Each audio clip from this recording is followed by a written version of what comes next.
Unexpected हुआ है, इस चीज़ की एक्सपेक्टेशन नहीं की जा रही थी।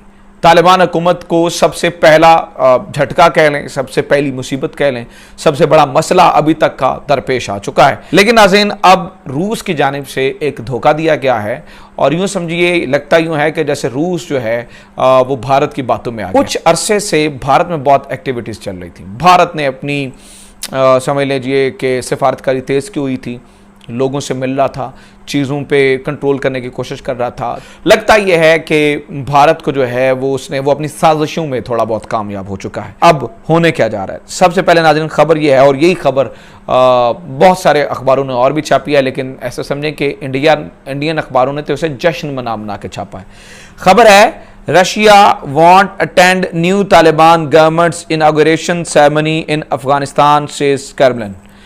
नाज़रीन, बताया यह जा रहा है कि रशिया की जानिब से जो नई अफ़गान तालिबान की जो गवर्नमेंट है उसकी जो सेरेमनी है, पहले ये रशिया ने कहा था हम उसमें शिरकत कर रहे हैं। ज़ाहिर सी बात है, उन्हीं मुल्कों को शिरकत की दावत दी गई थी, 6 मुल्कों को शिरकत की दावत दी गई थी, जिनके मैंने नाम लिया, रूस, पाकिस्तान, चीन, ईरान, तुर्की और कतर। ठीक है, तो जिन मुल्कों को दावत दी गई थी, लगता यही था कि यही सबसे पहले एक्सेप्ट करेंगे। हो सकता है कि रूस सबसे पहले एक्सेप्ट कर ले, लेकिन नाज़रीन, और ये बताया जा रहा था कि यही मुल्क जो है वो इनके सबके करीबी हो जाएंगे। एट द 11th आवर 11 सितंबर को सेरेमनी है, उससे पहले रूस की जानिब से कहा गया है जी हम किसी भी लेवल पे, हो सकता है ना बंदा एम्बेसडर ही भेज दे, चलो एम्बेसडर करके बंदा भेज कर जो है बात खत्म कर देता है। रूस ने कहा है हम किसी भी सतह के ऊपर अफगानिस्तान में तालिबान की होने वाली सेरेमनी में हिस्सा नहीं लेंगे। अब क्या ये सिर्फ एक सेरेमनी का बैकआउट है या किसी बहुत बड़ी जो है वो हंगामी सूरत हाल की शुनीद है? लेकिन असल गेम क्या है? असल गेम आपको मैं अब समझाने जा रहा हूं, इंडिया का क्या किरदार। लेकिन ये गेम यहां तक पहुंचाए, मतलब देखिए ये भी तो एक मसला है ना, क्यों उन्होंने मना किया, नहीं करना चाहिए था। तो ये जनाबे वाला ये खबर आई, रशियन इंडिया यानी कि रशियन एम्बेसी जो इंडिया में है ना, उसका ट्वीट मैं आपको पढ़ के सुना रहा हूँ। Russian security council secretary Nikolai Patrushev met with Indian external affair minister R J. Shankar. A wide range of bilateral issues was discussed. They also exchanged views on number of international and regional problems including the situation of Afghanistan. इस पूरे मामले में उन्होंने convince करने की कोशिश की थी कि भाई आप, रशिया को कहा था आप थोड़ी सी हमारी साइड लें। लगता यह है कि शायद रशिया जो है वो तालिबान के ख़िलाफ़ इंडिया के उस थोड़ा बहुत जो उसका कामयाब हुआ है उस प्रोपोगंडे में आ गया। जैसे कि ये देखें ना, जयशंकर ने भी इस पर ट्वीट किया था, glad to meet secretary of security council of Russia Nikolai पास्टरोव, very useful discussion of Afghanistan. रूसियों ने कहा था हम तकरीब में शिरकत करेंगे, लेकिन फिर आज उन्होंने इनकार कर दिया, इसलिए कि वो उसमें वो लोग शामिल है, हक्कानी ग्रुप खास तौर पे, जो रूस के खिलाफ भी लड़ते रहे हैं। दुनिया मुंतज़िर है कि ये क्या करते हैं, पाकिस्तान अब उनकी लिमिटेशंस हैं। अब अफगानिस्तान के मामले को लेकर अमेरिका का खास तौर पे कोई दूसरा पुरसाने हाल नहीं है, मगर एक मसला अब तक है कि जो बाइडन फोन नहीं करता इमरान खान साहब को, ये मसला भी आड़े आ जाता है। ये हुब्रिस है ना, घमंड। $1 बिलियन भी इमदाद के लिए रखे हैं, पाकिस्तान के बगैर चारा नहीं है। लेकिन ईरानी आप देखें ना, ईरानियों ने क्या किया, इतनी हैरत है, पाकिस्तानी मीडिया ने तो उस पर तबसरे ही नहीं किए, यानी लोग हैरत ज़दा ही रह गए।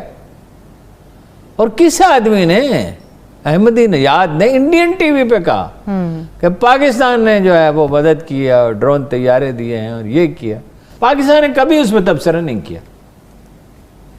आप ईरानियों ने अमेरिका की मदद की अफगानिस्तान पर कब्जे में, शमाली इत्तेहाद के साथ ताल्लुकात तो ईरान के ही थे। नाज़रीन इकराम, साथ ही साथ एक जानिब ईरान जो है वो तो खुलकर तालिबान की मुखालफत में इस वक्त सामने आ चुका है, और अब कुछ हालिया 1-2 और मजीद इकदामात ईरान की तरफ से किए गए हैं जो कि बाकायदा तौर पर तालिबान मुखालफत या फिर एंटी तालिबान ब्लॉक के अंदर ईरान के जाने का क्लियर और वाज़े इशारा है।